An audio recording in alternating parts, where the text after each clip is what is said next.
Let's play. This is Jason J. Lewis, the voice of Superman on Justice League Action. This is Mark Wade, writer of Superman Birthright. And you're listening to The Krypton Report. And you're listening to Krypton Report. Up in the sky, look!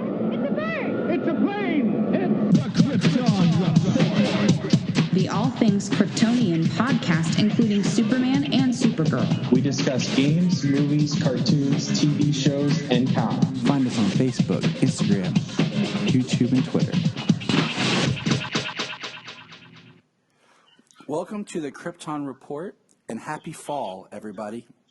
It is my favorite season, or autumn, if you prefer to be called autumn. Either one is fine. Autumn. We are doing our continued retrospective of the phenomenal book Superman for All Seasons. And today we actually have a special guest with us. We have Chris from the World's Finest True Believers podcast, who is on the Geek Ultimate Alliance podcasting network podcast feed. I gotta get that straight. I'll let him explain, make sure I didn't mess it up. Yeah, it's a mouthful. So, and if you hadn't heard, I was on Chris's Especially podcast. to list all of the shows that are on it. Oh my goodness, yeah. Nathan keeps on giving us crap about making sure we get through it and not spend the first 20 minutes of the show just doing that. Sorry to interrupt you, Tyler. No, hey, what I tell you, James, when we did our commentary, we're doing a commentary. I know. That's what happens.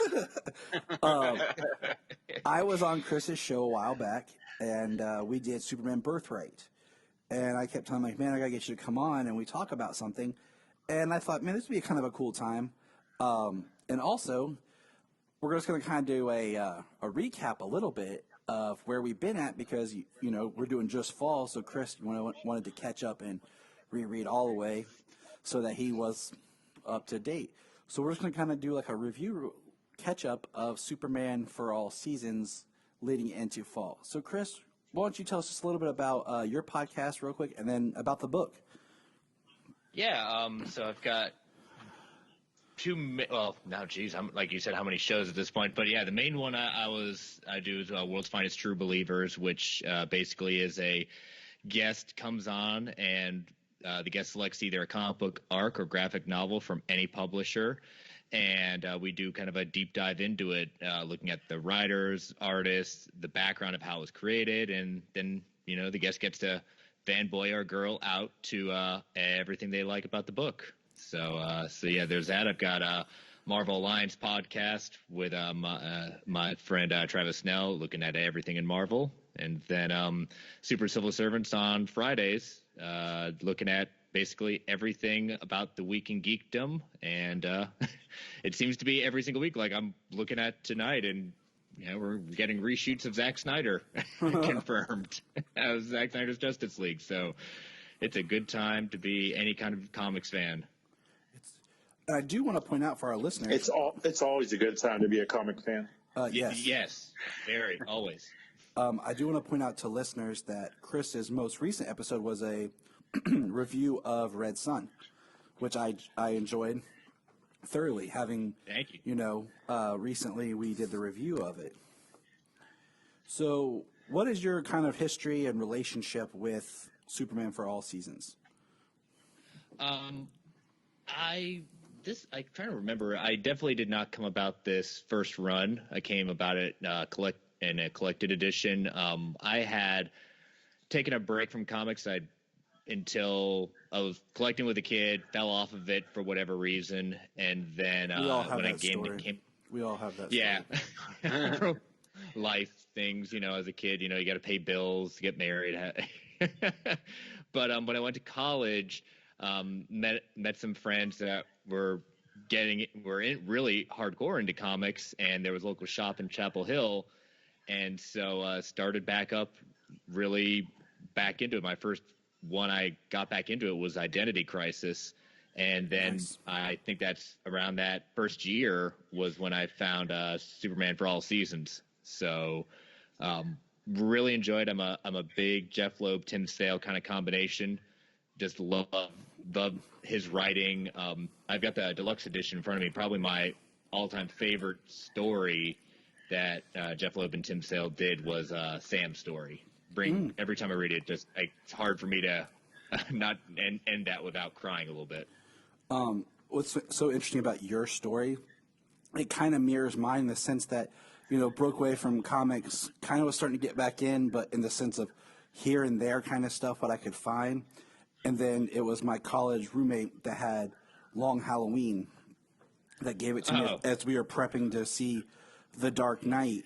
Then I read that, and then actually it was that, and then some Green Arrow stuff that actually got me into the local shop by my college and really started getting back into the monthly and graphic novels. And I actually visited a bookstore that had a buy two get one free graphic novel sale back when those were a thing inside malls. And malls yeah, malls, for people who don't know what they are, just watch Stranger Things season 3. That'll help.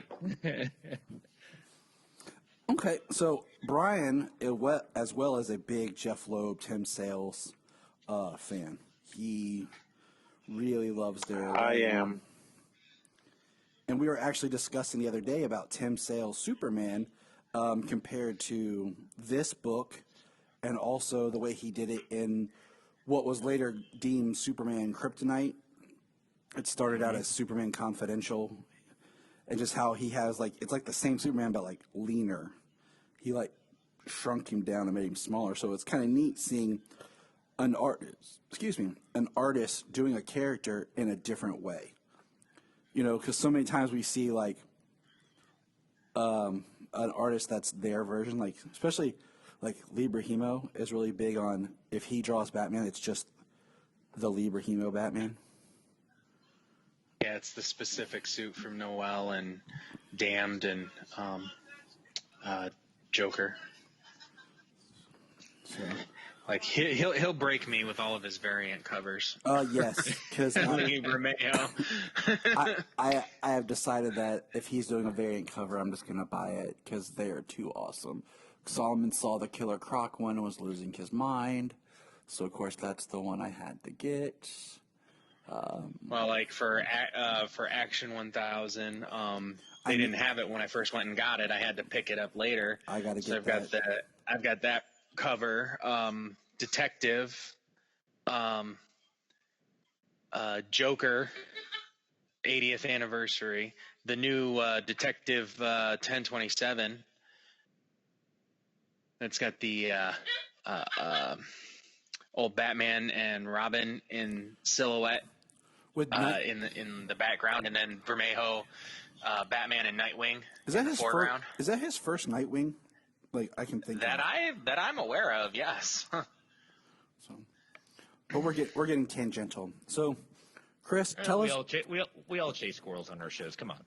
Mm-hmm. Oh, I mean, James and I think we did 30-minute discussion one day, maybe 40. And my wife's like, "How much longer?" I was like, "We haven't really started yet." I'm like, "We're just talking." So, Chris, go ahead and just kind of tell us how you felt about spring. It's what I like about just the entirety of the story is the perspectives it's told in. I think that's really just a cool way to do this, is that we hear from the people that are major players in Superman's mythos, but starting off with spring is Jonathan's telling the story, about his boy and how it's the fears of every father. His son's growing up. He can't protect him anymore. He wants to hold on to him at that point. It kind of mirrors when we talked about, Birthright a little bit. Yes. Yes. And just Clark trying to find his way and seeing, it's always interesting seeing how people portray Clark as in this time, because meaning that, he's hulking in this. I mean, I know he's a pretty, yes, he is. I know he's a farm boy, so it kind of makes sense, but gosh darn it, he's big. It makes it a little bit more harder to believe that he could hide being Superman. Yeah. Unless he's hanging out at the Arnold Classic. Sorry, James. I'm sorry. He's going to stand out. He might fit in there. Probably be bigger than most of the guys there too. Especially Tim Sale's Superman. and especially like it's almost like this. He also does the same kind of thing with Batman too. Like his heroes are meant to be hulking, but like you said, they scale it back for kryptonite. Mm-hmm. But I like we get we usually a lot of times we don't get a lot of time with stories about him and Lana a lot of times, and so it's nice seeing that relationship and see how important. And then we get at the with Winter. I know we're not covering that in this show, but we get a conclusion to that arc with them. See, like you said, I always feel like the Lana story is very important because it's that young best friend, first love, first person he kind of revealed himself to, and the importance of that and how that carries over. And it's always interesting because I told my wife I wanted to make a T-shirt that said, "You have to go through your Lana to get to your Lois." And because I always called her like my Lois, I was like, and like we referred to like past girlfriends or whatever, like I was just getting through my Lana stage, like so and everything. So I think one thing, this is quick off the topic, was one thing that I loved about Smallville when it first started was you had Lana and you had Chloe, and it was like if you put those two together, Clark's two best friends, if you put them together, you got Lois. Yes. And I think that's part of like Lana's story is you see what Clark likes about her and how that's going to carry through his life, but he's able to maintain and cultivate that friendship and really demonstrate to people that you can be a man with a female friend. That is true. Very true. I just love Sale's artwork in the background. That last splash page of him and his dad standing out in the farm and just looking at that sunset. I mean, I think there's just some amazing splash pages throughout this entire run. The coloring on this, Bryan pointed this out when we were discussing the different Superman styles. Is there such a beautiful, bright coloring of Superman in this that just the world I really like and appreciate in this book especially. The book itself feels almost, I don't use this term lightly or as a demeanor, but like a wholesome children's book look. And like the way that you would color a kid's book. I think about some of the books like we flip through for my kids and just how they're colored and designed, and that's kind of what we see with this Superman, and I appreciate that.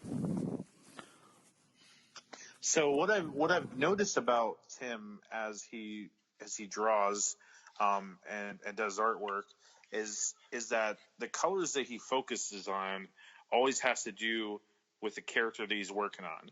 Yes. So as him and Jeff did Hulk Gray, for example, of course there's a lot of gray in it, but there's also like deep purples and different shades of purple, different shades of green to symbolize the Hulk. When they did Spider-Man Blue, of course, there's a good bit of blue in there. Great but book. There also were different shades of red and like symbolizing those characters. And like when I read The Long Halloween again, as I do every year, because it's my favorite, there's so many different shades of blue and gray to symbolize that Batman color. And then like when you get to certain months for the villains, you'll see these different shades of green in his storytelling. And I love that about Tim. I love colorization in the storylines. I'm a sucker for that. That's just, I don't know, him that and just Jeff's writing as well. Yeah, and I kind of equate, like, I don't know what it is about these two artists, but I could literally just get a whole portfolio about them. Tim Sale and Darwin Cook. They're both cut from, yes, just have they're very different styles, but they're timeless styles. It's like a, Bruce Timm and Batman.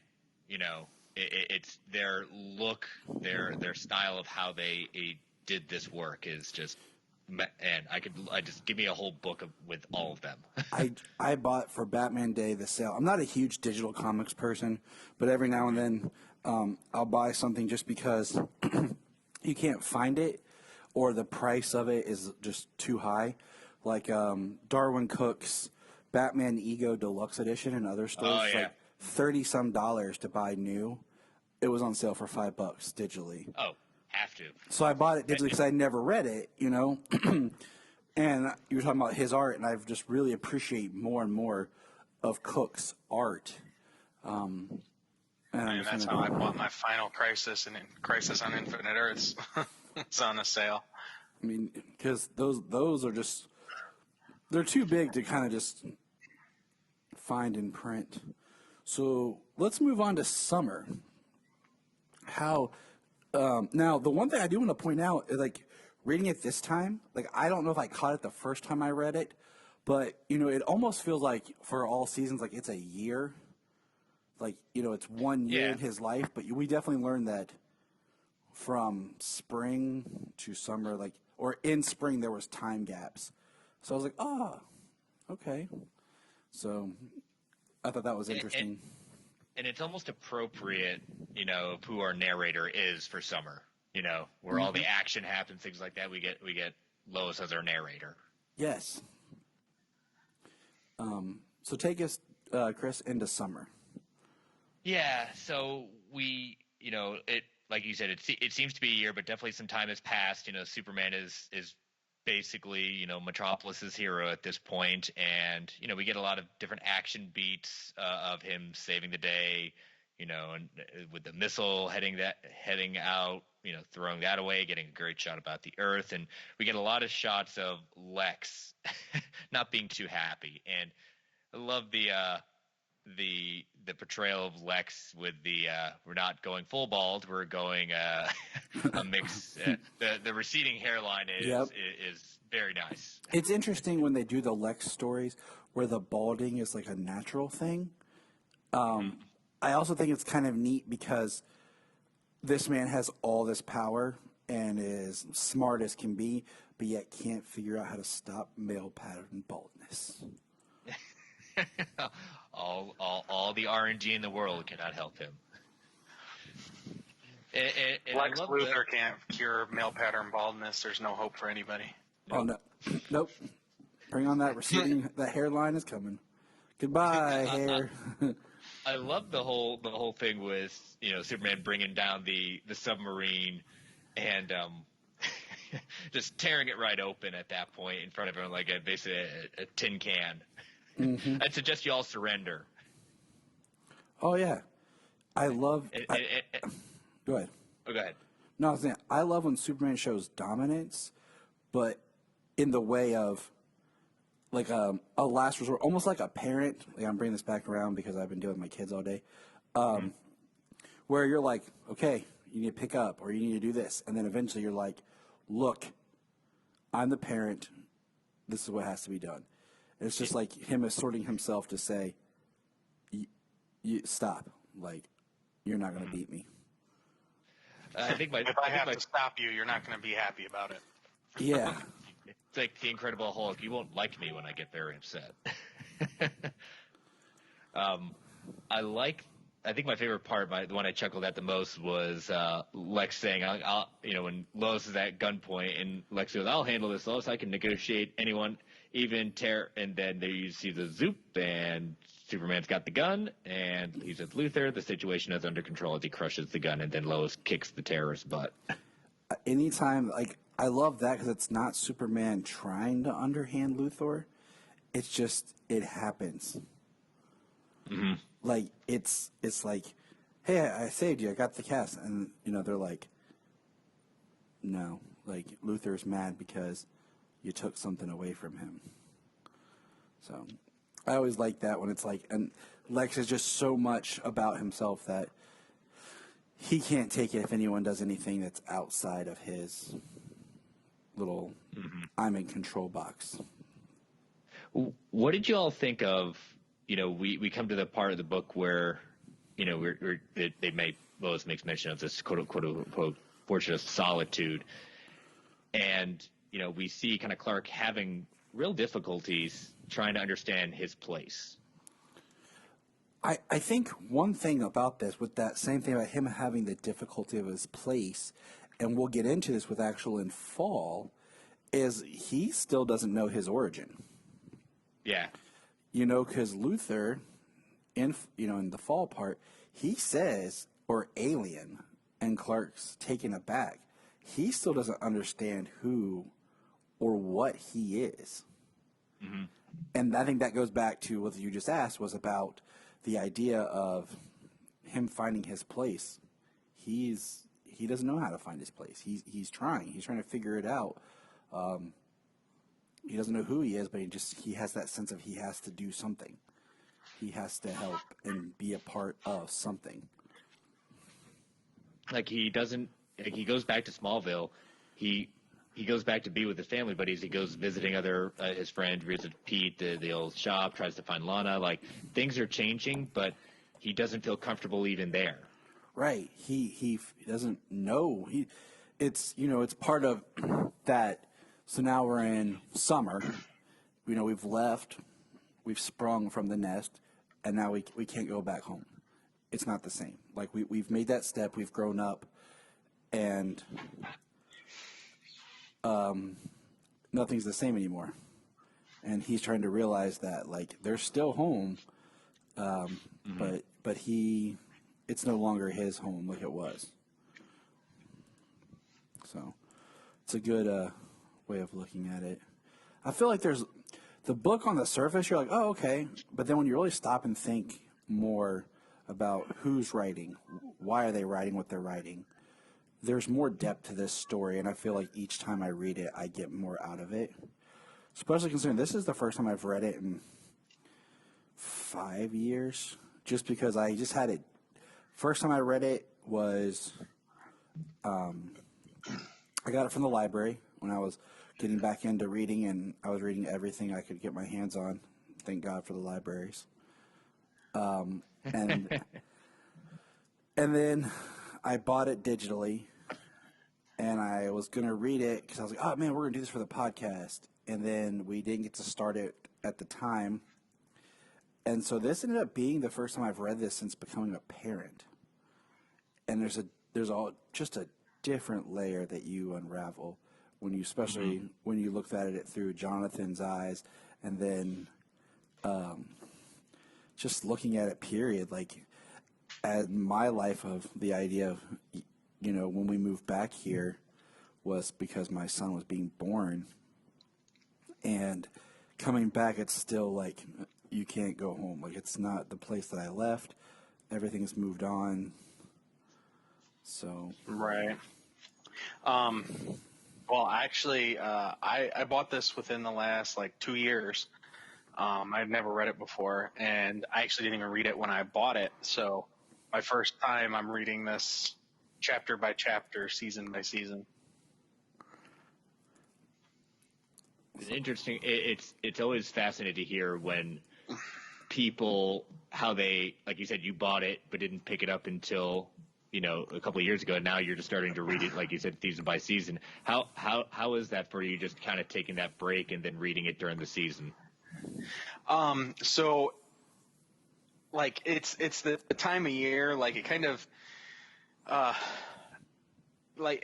I'm sure everybody has felt it at one time or another, that seasonal change always brings a different mood. Yeah. So actually, and being the first time I've read it, I've read each chapter for each season for our recording. So this last year is the first time I've read it.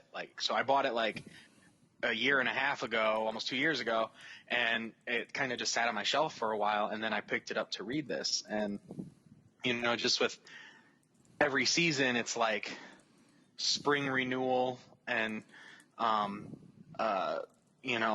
how summer flies, just the energy of summer.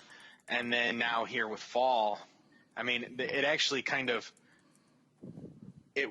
fits with the changing mood of the changing mood you have during each season.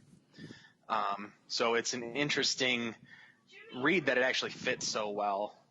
And I take a look back at the previous chapter before I read the next one, just to see exactly where the story's coming from. And so I'm actually looking forward to reading Winter here in 3 months. That is way too soon. Just throwing that out there. Winter, you can go away. Go. Yes. I'll keep spring and fall. I'm good with that. Yeah. All right. Well, we're all caught up, so let's dive into fall. And I actually have my physical copy. I actually bought a trade copy. I think it was like the first run because it's got like the blue cover with Superman with the arms on the hips. I found it at Half Price Books for $7, and I was like, it's mine. So I'd say you got a good bargain. I actually bought that same day. No, wait, it was a different day. But yeah, I ended up buying Dark Victory, Long Halloween from a Half Price Books. And I was like, who gets rid of these books? And you got a theme, all Tim Sale. I know. Like like if you ever go into Half Price Books, you'll see a bunch of stuff, and you're like, okay, I understand why that's here. You found Tim Sale on sale.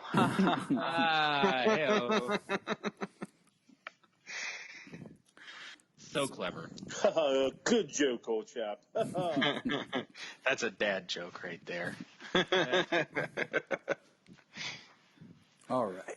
So I love the cover art where it looks like Clark sitting under the tree with the leaves falling. And it is cool because I couldn't remember, like it does say fall. And then, because then they make this story reference where they say, or autumn. And I just thought that was kind of like, I never really thought about like it as autumn. Like, I was like, it's fall in the book, right? And it is. Yeah. But here's what I love, okay? So the first page is, we got the cover art was the individual of Superman flying towards Lex Tower and with the red, fallish colored sky with lightning. And looking at just the first 3 panels of the first page, there is not a lot of words. But it's so powerful. Very simple. When I read this, I said, man, I've heard this again. And in my head, it's like, of course you've heard it. You've read this book before. But it's like, I've heard this, though. I just love it because it is how it embodies Lex so much. I feel like Lex is a person that when he chooses his words carefully, so if there's a lot of words, there's a reason. If not, it's direct and to the point. There's no beating around the bush or, the only time you hear him like fluff talk is when he's dealing with the media, the press. Mm-hmm.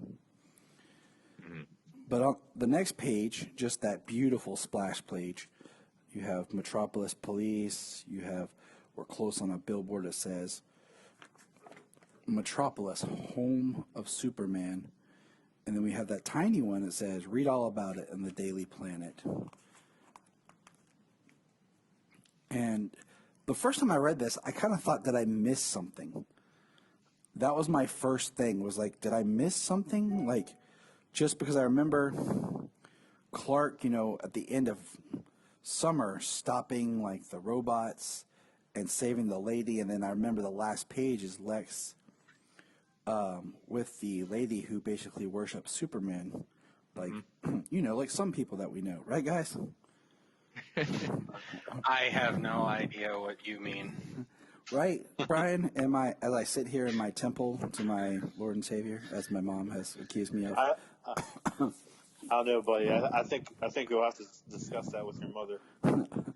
I don't know. Maybe Miss Vaughn might have some things to say about it. I mean, you might have to fight her for how much you love Superman.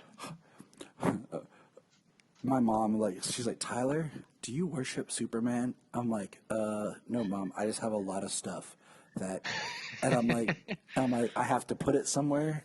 And I'm like, a lot of this stuff you bought me over time. Because I'm like, there's my third birthday cape topper of Superman's face sitting there on my shelf. I'm like, so. Sure, you're an enabler, Mother. Exactly. You started it, Mom. Bryan, you have to help my son. He's gonna go to hell. So we have Lex here. We see the newspaper says Daily Planet. By Lois Lane, Luthor arrested, and he's talking to the press. And I love how we just get him talking to the press, and then we get him talking to himself, the internal monologue. Mm-hmm. And we see him walking to get in his helicopter, and boom, the next page. Just another, like you said, beautiful colored splash page of just Superman right there in front of the helicopter. And he puts it as, betrayed for another man, a so-called Superman. And that's one thing I've always just loved about the character of Lex. When you break down the word super and man, Lex Luthor being a man who has made himself super both in business, intelligence. He is, self-made. He is above the common man. Even though in this, he doesn't feel like he's a physical, Superman. As a lot of times Lex Luthor is very much depicted as being like, very muscular or physically fit because he works on perfection in everything that he does in his life. But this Lex is more laid back, more robust. That's a nice way of putting it, robust. Yeah, he's very much about the mind, the manipulation, and the control. Mm-hmm. That's what I've always liked. Those are the best portrayals of Lex, is that he's the most dangerous when he's backed into a corner and has to rely on the only thing he values the most is his mind. Right. It's like that tweet that I saw recently. I shared it with the guys. It was Lex Luthor who can make Superman kneel before him without kryptonite. It was talking up Jesse Eisenberg's Lex Luthor. That's it. So he made Superman kneel before him without the use of kryptonite, without ever having to lift a finger. Only Lex. Which, I mean, say what people want about his portrayal, like him or hate him. He was written extremely well. I agree. You don't have to convince me. I mean, it's one of those things, and we won't go down that rabbit hole, but just the idea that... There goes another hour. Tyler, what you doing down there? Still talking, baby, I swear. It's just, Talking Zack Snyder. All right, now, oh, God. Oh, if I said we're talking Zack Snyder, she'd be like, all right, I'll put on the coffee. I'll be like, no need. I have my Superman coffee maker right next to me. I need a new can of coffee though. Yeah, that would be more likely. Trying to reinvent the character, I think, for a modern age, and some people just have a trouble with changing, updating things. I mean, it's kind of like people talk about Gene Hackman's Lex. I'm like, it's very hard to really discuss his Lex because at the time of his Lex, the Lex that we all know wasn't created yet.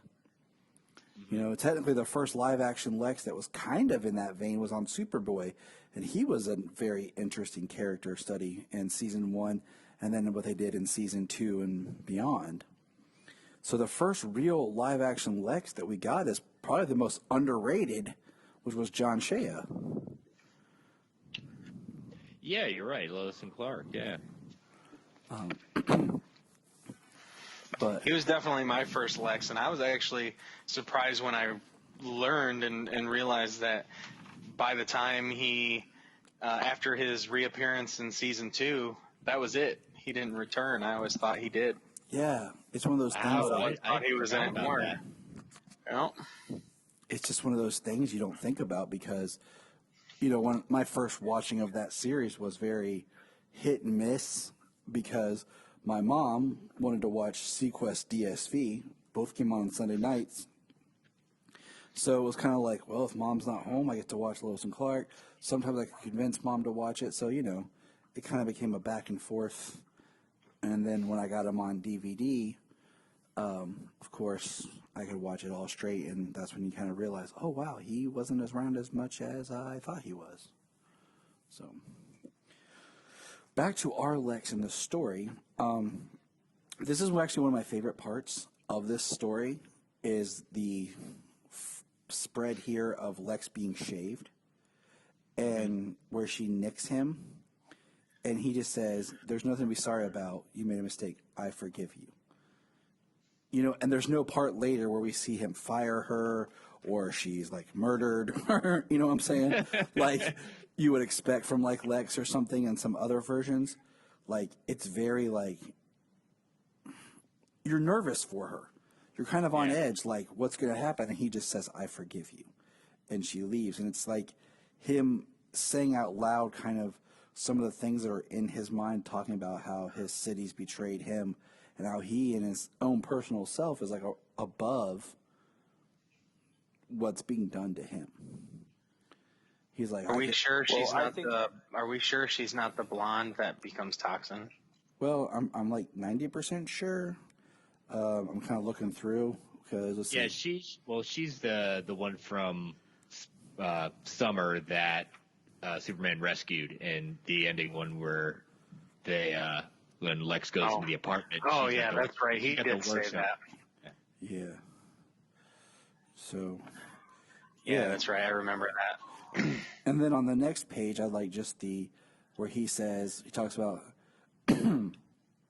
how they'll giggle around the water cooler until a mountain of disrespect will be upon me. But the right judges will have to be spoken to. The police captains will require a well-timed donation. Favors which I had other plans will be called upon. Until finally, even those who were present last night will doubt it ever happened. And I'm just like, that is really, really Lex Luthor-y. And what I also like is the artwork on the final bottom panel where you just see Superman's feet in the top right corner.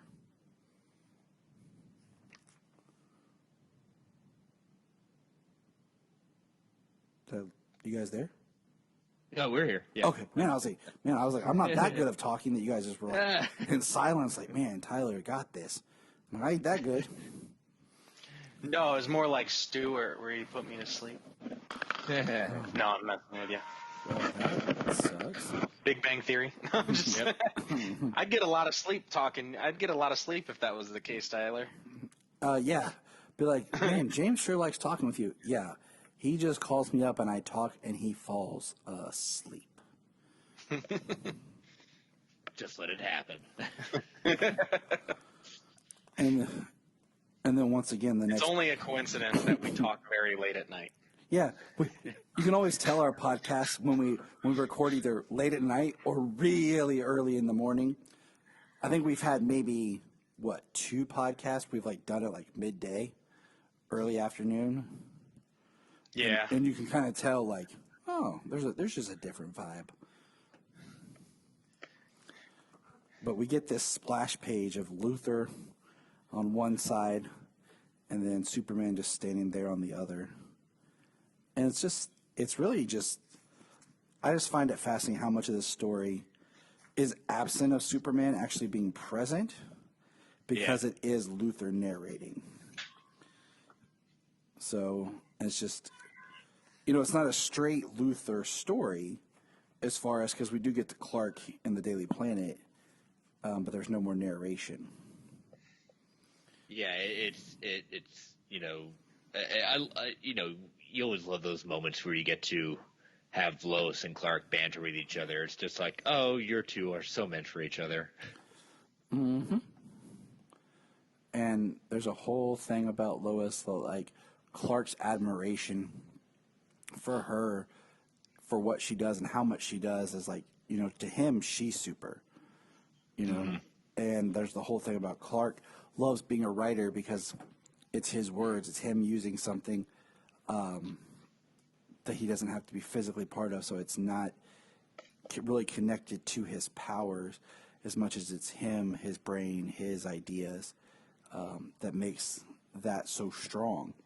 And he admires Lois, and that's always something I think you have to kind of come back to in understanding of just their relationship, period. So, but when Superman's outside, you know, Lex's place, he doesn't say anything. Yeah. It's a nice kind of classic stare down. And I love it because it just angers Lex because Superman won't talk. He just stands there, and Lex just gets angrier and angrier. So, and then, sadly, we see what's become of the lady that worshipped Superman and what Lex has done to her. In this page here with the eyes taped open. And those eyes are like hooked open. I'll tell you what, it kind of like... It looks freaky. It kind of freaked me out, honestly, just because I kind of thought... Clockwork Orange going on. I expected something a little bit different with the way, like, he was talking to her, he came to her place, and, like, we see how much she worships and loves Superman. And then the next page is, like, a beautiful splash page again, and we see classic Superman iconography. You know, I think every artist is like a rite of passage to recreate Action Comics #1 cover. I think there should just be like a coffee table book of just that, done by every artist that DC has. Right. I like the Alex Ross one. It's in Kingdom Come. Yep.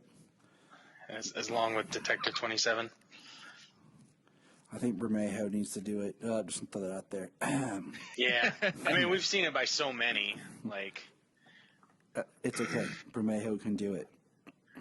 Oh, for sure. You know, and then, you know, we just have this.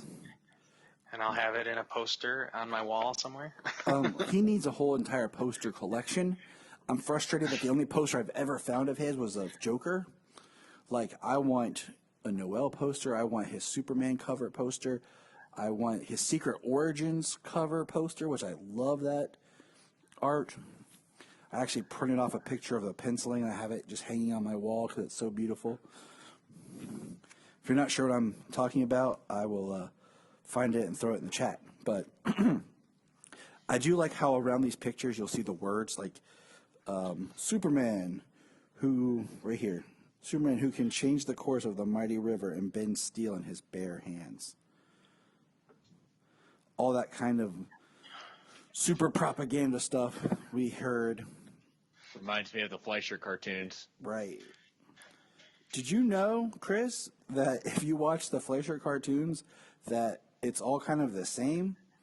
And then about what episode was it, James, where it changed and it actually used different wording at the beginning?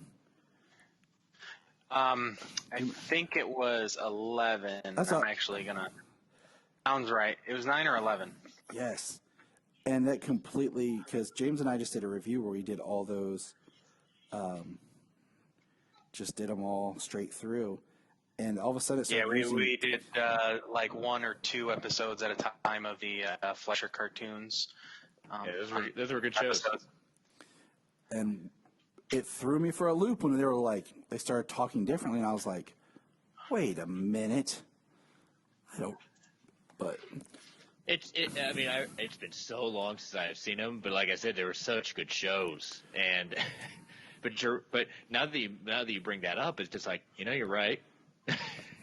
it's those things that we just kind of get lost in the whole thing. It's like, oh, it's so cool. Yeah, I mean, if you ever get a chance to watch them straight through, you'll see significant little changes because we learned that a different studio took them over. It was Famous Studios that took over around 11 or 12. But yeah, things that you learn. So back to Superman. I love just right here, the Daily Planet. the birds flying, the beautiful colors. We see the office, and then we see Clark with a stern-looking face in his three-piece suit, because we all know three-piece suits are very 90s. And Clark's staring at Lois, and I love this, and he says, Lois, that's personal. And I love the, like, her behind him, and then her when she turns around to look at him. I just want to let you know real quick that, episode 9 was the last one for Fleischer Studios. Okay, awesome. And Famous Studios picked him up with 10. See, this is why I keep James around. Find those little tidbits. But I love her, like, yup. And then, we see her turn around, she has that look, like, she said, you got this part about LL. And then one of my favorite lines is, how many people do you know that have the initials LL? Lex Luthor, Lana Lang. We can go on for days. I'm about to say, what, Lucy Lemire. Yep. Right? Lucy? Linda? In the one from Superman Earth 1, and then you have Lemaris from The Mermaid, and then you have, the whole family, Lucy Lane, Lois Lane, Lionel Luthor, Lachlan Luthor, Lillian Luthor, Lena Luthor, Lucas Luthor, if you want to throw in Smallville, Lucas Luthor. So, yeah, he's like lots of people, but I do love how he is like angry. She's looking at his personal stuff. He's like Lana Lang. And she's like... And he's like 1.5 feet taller than she is. Yes, he is. And about 4 times as wide.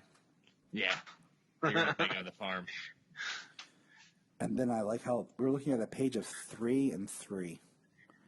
And we have at the, Clark and Lois. Lex at the bottom, it says truth. And then Clark and Lois. And then at the bottom, Lex says justice. And Lois passes out. And then we turn the page, and Clark's holding her. And I love the perspective. It's not flat. There's that like Dutch tilt. Lois and Clark are like in the front corner and like take up almost one entire page, while the other page is the rest of the office. It's great work. And you really feel for it that moment. It's like, what is going on? Like, even he says, like, what's happening, what's going on. This is where Superman is the most helpless, where he can't figure it out as quickly. And he's helpless, and then it makes him stand out, because it's one of those, why am I not affected?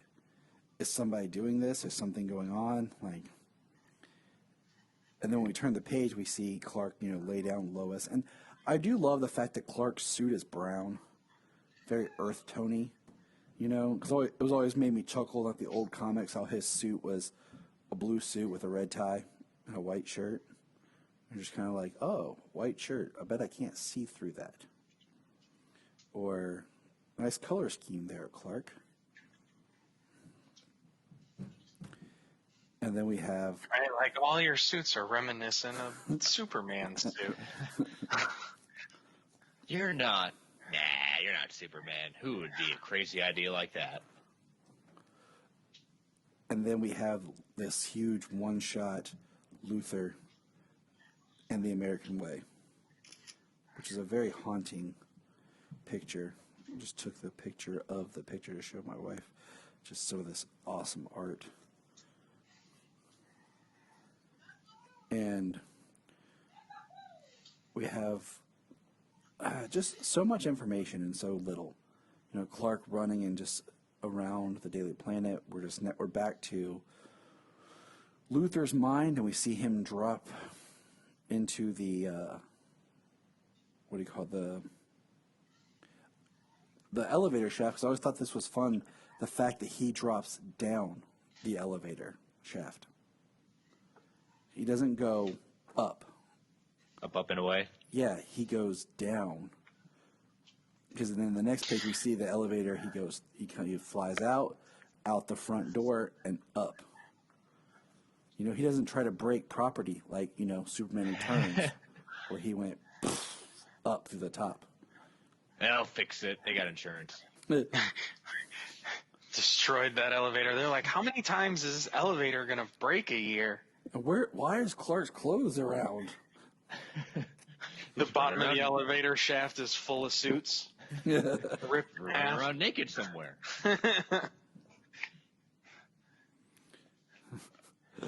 That's funny.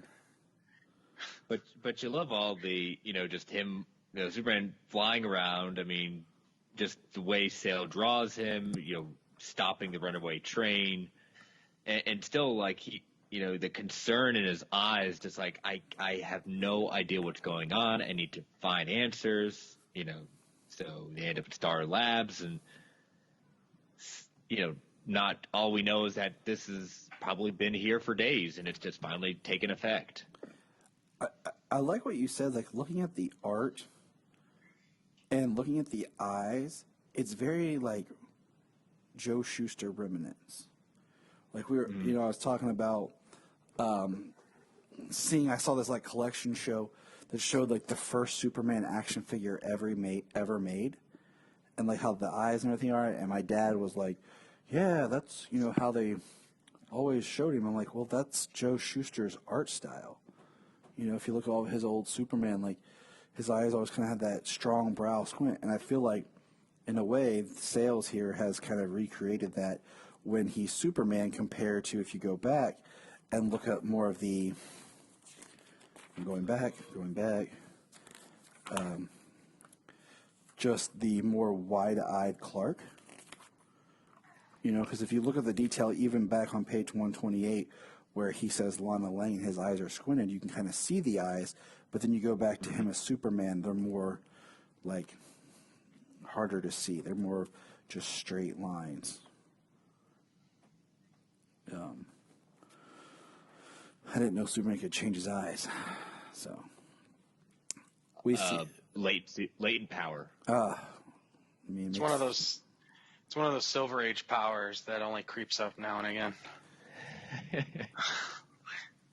The Silver Age always spawns some amazing discussions, like we had the other day with Bryan about, like, Superman holding his breath or flying into space. You know.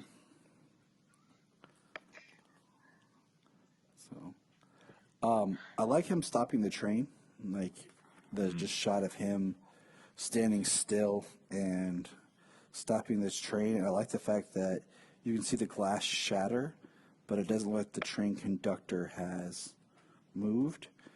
But the older I get, I wonder, is that actually the best way for him to handle this? Like, you know, just stopping a train like that, like, you know, whiplash, neck breaks. Not to mention a massive derailment. You know, physics. Like you can't actually do that to a train. Yeah, city engineers are going to be ticked.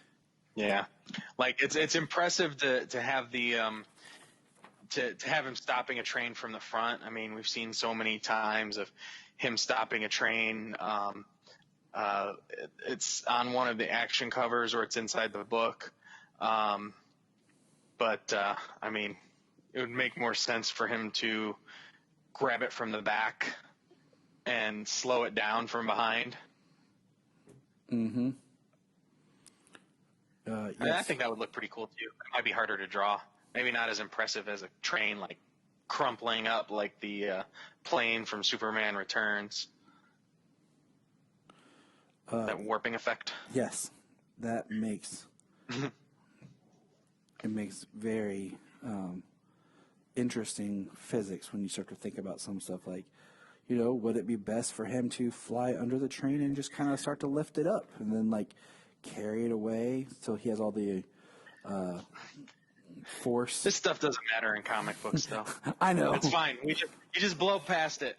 Well, you said, like, yeah, that looks awesome. All right. You said you watched Big Bang Theory, like the whole time when they talked about Superman sweating, or like catching Lois Lane, how she would just like kind of fall through his arms, like.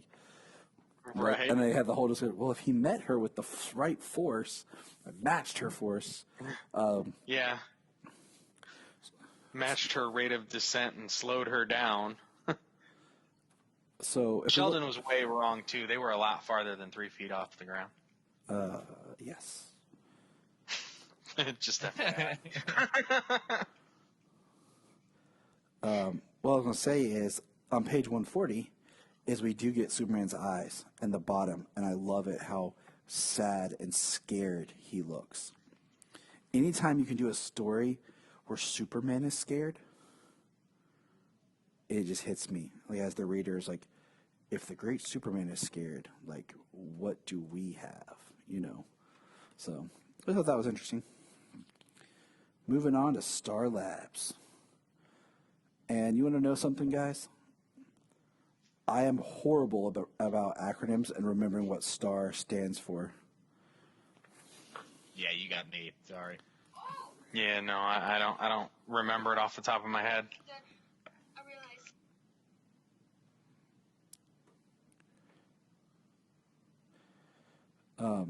It's what?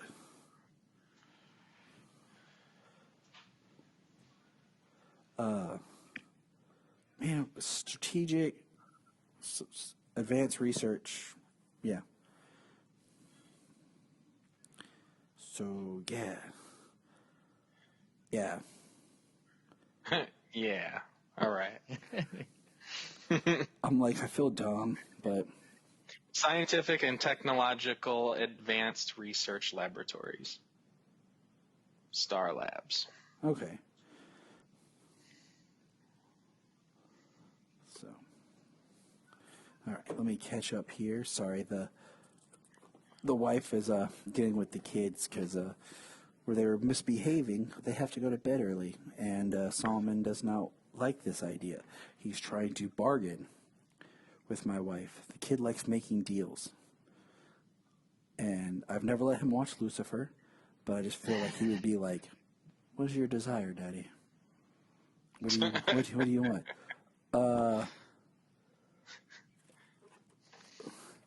So, all right. But we see Superman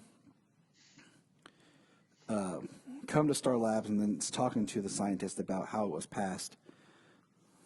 So it's very, very interesting. Yeah, she says she's been in a controlled atmosphere since last night, so, and had to have released within the last day. And the only person who could have done it is Lex Luthor. I really like the way Superman looks on page 142, where when he says, "Professor Crosby, how do we stop it?" It's like he looks super strong, but at the same time vulnerable. Yeah. But, realizing, you can go to the next page and, he knows Lex has got one over on him. And he basically says, you're either gonna play my game or everyone you care about in this city is gonna die.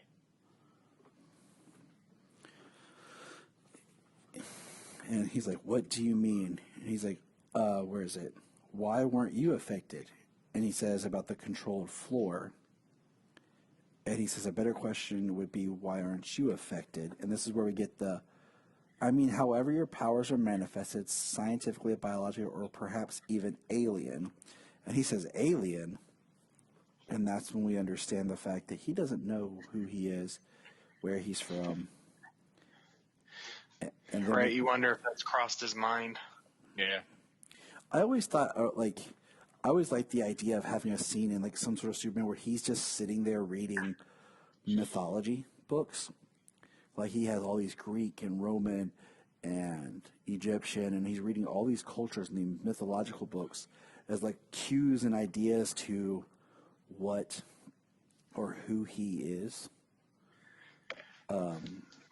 Just him being obsessed with that kind of thing as like a young kid, like elementary kid reading this stuff that's more like middle school, high school level because he's, super. I do like that we see his feet on the ground.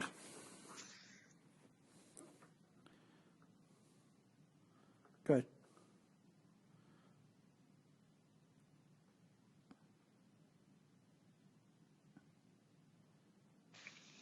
What happened? Where did he go? I know. Okay. So I think this cements more of just how great a villain Luthor is, because like as he's talking to Superman, he says, the prospect of failure is too overwhelming for him. He's picking up, like, as he's talking to Superman, he's picking up on all these little cues of what his weaknesses are. Like, there's no talk about kryptonite yet. Luthor doesn't know about that. He knows that he's probably alien in origin. But, like, this whole thing, this, kind of killing people and testing the city and, putting Superman through all this, it's all to see his weakness.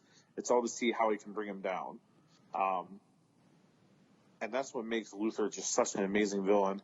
How he's just studying, like it's just all a lesson for him. Like he doesn't care about anybody at all. Nope. He only cares about himself. And he's just like, oh, I see the clenched fist. Okay, he cannot lose faith in himself, or he is lost. And lost is exactly where I want him to be. I would have to say this fall issue is probably my favorite of the series so far. And I'm reading it as we go. I'm making sure not to jump ahead. Same. Somehow this slipped through the cracks. I read Long Halloween, I read Dark Victory, Haunted Nights, pretty much just about all Jeff and Tim's work, but I had never read this before. I don't know how it slipped through the cracks. So it's interesting to finally get to read it. And I don't know about you guys, but I kind of wanted more. I wanted this issue to be longer. I agree. Like, I kind of felt like the whole toxin thing was just kind of like really rushed. Yeah, I agree. Like, and just I want to see more of Superman being in doubt and kind of like thinking, oh gosh, what if I am an alien? What if I did poison these people? Like, and I want to see more of this of Metropolis's reaction to the possibility of him being an alien. Like, I think we have this story here. Now, keep in mind, I have no idea how Winter goes, but I want to see more of the story of Superman. I mean, that's definitely why he goes to Smallville. He feels defeated. He feels he's failed. Yeah. I want to see more of how the city would react to the possibility of this man that we praise, this God in the sky, actually could be killing us. I don't know if that's has ever been redone in a different Superman story that I might not have read. Or I'm trying to think. I feel like there's been little things about possibility. I can always refer to the Great God Phil. I know they kind of touched on in Lois and Clark that there was that episode where supposedly Superman being there was actually making Metropolis hotter because he was bringing like energy down onto it. Well, you got the exile story, the storyline where he exiles himself from the Earth. Yep. So now, that happens a little bit after John Byrne's run, doesn't it? Like, isn't that in between that and the death of Superman? Yeah, I want to think it is. Yeah, it's kind of linked to when he, basically kills the Kryptonians that were trying to take over the Earth. It's kind of the fallout from that. Okay. And then he kind of has this loss of reality where he becomes like the gangbuster personality. Yeah, never a huge fan of the whole gangbuster thing, but 80 years of comics, you got your hit and misses. but you bring up an interesting point in the sense of, you're right. We don't get to spend like as soon as we see Toxin trying to, basically saving everyone, she's dead. And like, it's like, oh yeah, I'm sorry, I forgot to tell you that she was doing this was going to kill her because she's overexposed. But she'll be a hero. But you obviously couldn't save her. And I love what he says to him at the end. Being the most powerful man in the world means nothing if you are alone. No one knows that better than I. Go back to wherever you came from before you fail us all. That look on his face when he says that is just, he is selling it, Mm-hmm. And like you said, like, because the first time I read this, I kind of felt the same of like, she is here and gone, and like, I'm like, and I kind of was like, what happened? Like, but yeah, Clark, he's riddled in doubt, and I kind of wish there was a little bit more to that, because I do think it's weird. Like, here's Toxin, this girl in this really interesting outfit, and it would have been,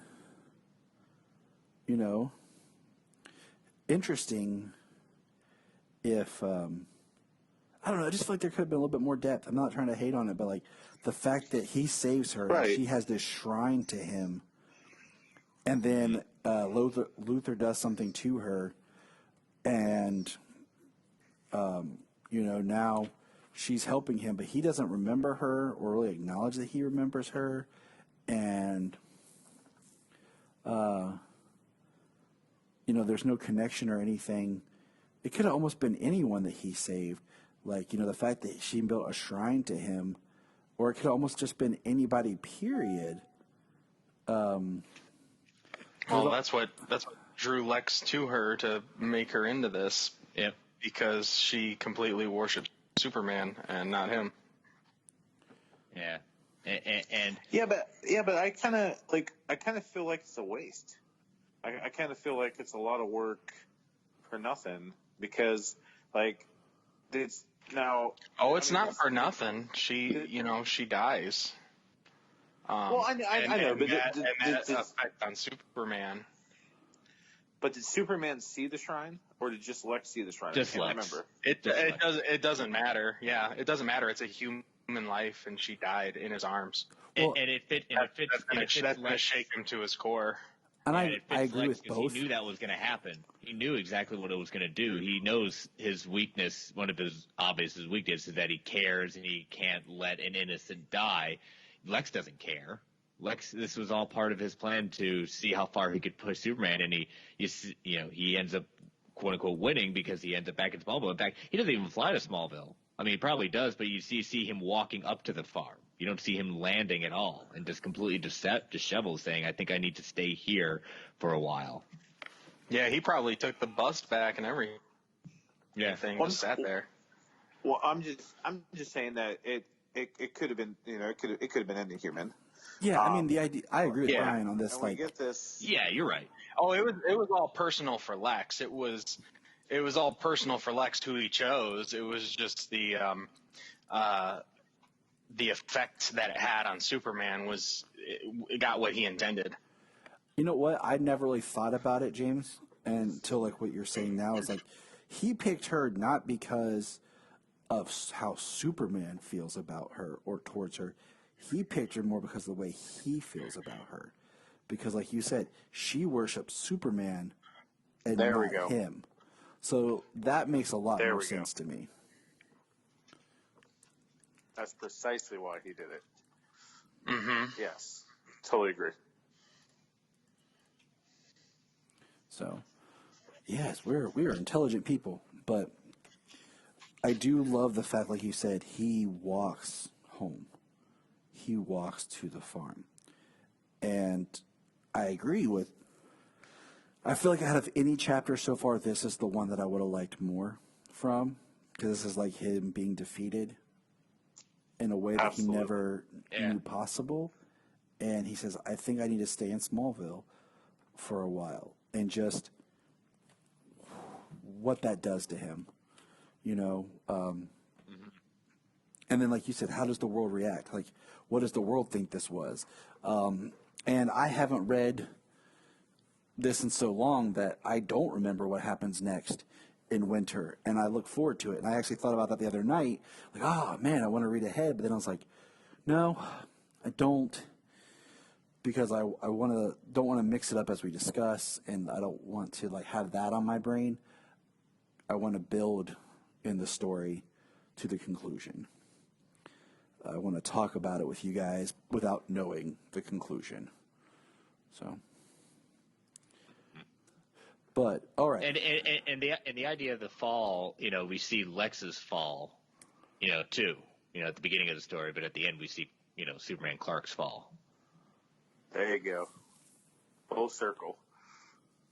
And like it goes that whole full circle there, because at the beginning of the issue, Lex says, "Some call it autumn. I prefer fall." Exactly. The fall of Superman.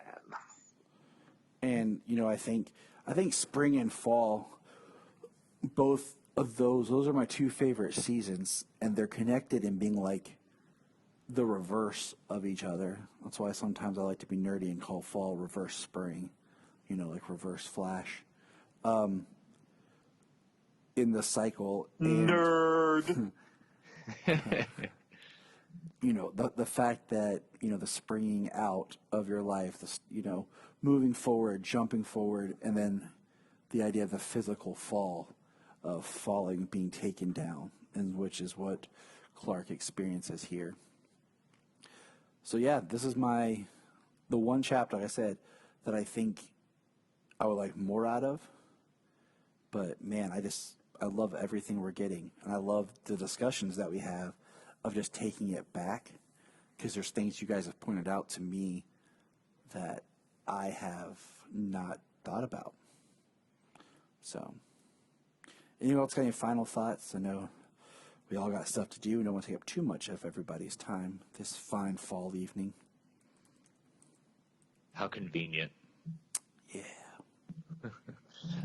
It's a great story. I mean, I think we can't say enough about it, even though, you know, there are parts within this one that are a little weak, but still, you can still put it next to probably our least favorite book, and it'll kick its butt every day. Oh, yeah. Totally agree. All right. Oh, that's a good discussion. That's a good discussion on its own. What is your least favorite book? I don't own it. Mm-hmm. I think the discussion would be least favorite book that other people think is great. That would be a fun topic. Mm-hmm. Red Sun. Mm. Everyone has their opinion. I was not impressed the first time I read Superman and Godfall. That's not my least favorite. I was not impressed when I read Godfall for the first time. You know, and some people really like that story, and I was not impressed. So I bought it at a half-price books, and I was like, okay, I heard this is supposed to be a big deal. They made their own Godfall skin on Injustice, and people have, you know, cosplayed this suit. I didn't really enjoy it that much, so. But any other final closing thoughts here? I can't wait to see what Winter has to bring, and I can finish this book. Spoiler, snow. Ooh. I live in Ohio. I know that. No, you don't have snow. You have snowpocalypses. We do. We do. Yeah. Yeah. Definitely some years it seems like it snows for like 8 months. I always try to think about this line from a Bowling for Soup song where they say, "There's nothing wrong with Ohio except the snow and the rain." And I'm like, yes. You're like, touche. All right. Chris, thank you for coming on and joining us. Thank you for the invite. You are welcome. Open invitation if we can. If you want to come back and finish out winter with us, you're more than welcome to. I bet you can guess about what time we're going to record winter. I'm going to go with March. Finished it. But yeah, go No, ahead. that's second winter. Yeah. Yeah, around here, that's second. It's true. You're very right. So go ahead and give us some plugs for your social media Or you and might all hit your good fake stuff. spring. Right now, well, I'm in North Carolina. We're calling this right now. It falls come on like all of a sudden, and so we call this part of the season fake fall. Ah, okay. What? Okay, I cannot remember what part of North Carolina are you in? Outside of Charlotte. Okay, because I used to live outside Winston-Salem. Okay. I lived in King, which is like right between Winston-Salem and Mount Airy. Yeah, my first teaching job was in Winston-Salem. So nice. Oh, nice. Oh, that's cool. I used to live. I used to live in Elizabeth City. Ah, all right. So that's see, we got 7 degrees of Kevin Bacon. James is like, here we got fake spring when it seems like it's going to be spring and then everything freezes again. What sucks is if it rains in that time, then everything's just a solid sheet of ice. Winter just says, "You think I'm gone?" Double middle finger. Yes. Surprise. But go ahead and Chris, drop some of your social media and plugs and let everyone know where they can get a hold of you and your show. Yeah, you can follow me on Twitter at Chris Balga. That's Chris CHRIS and Balga B as in boy ALGA. The shows that I'm on, World's Finest True Believers, Marvel Alliance, Super Civil Servants. You can find all those shows on the Geek Ultimate Alliance Network. You can search for that and all your podcatchers of choice. Some of the Twitter handles for World's Finest True Believers at Finest Believers, Marvel Alliance, Marvel A Podcast, and Super Civil Servants at SES Podcast 1. All right. Well, thank you very much. And we'll have all those links in our show notes. And so we appreciate you being on. No, thank you. You guys do a great job. I enjoy your show. Thank you. Thank you.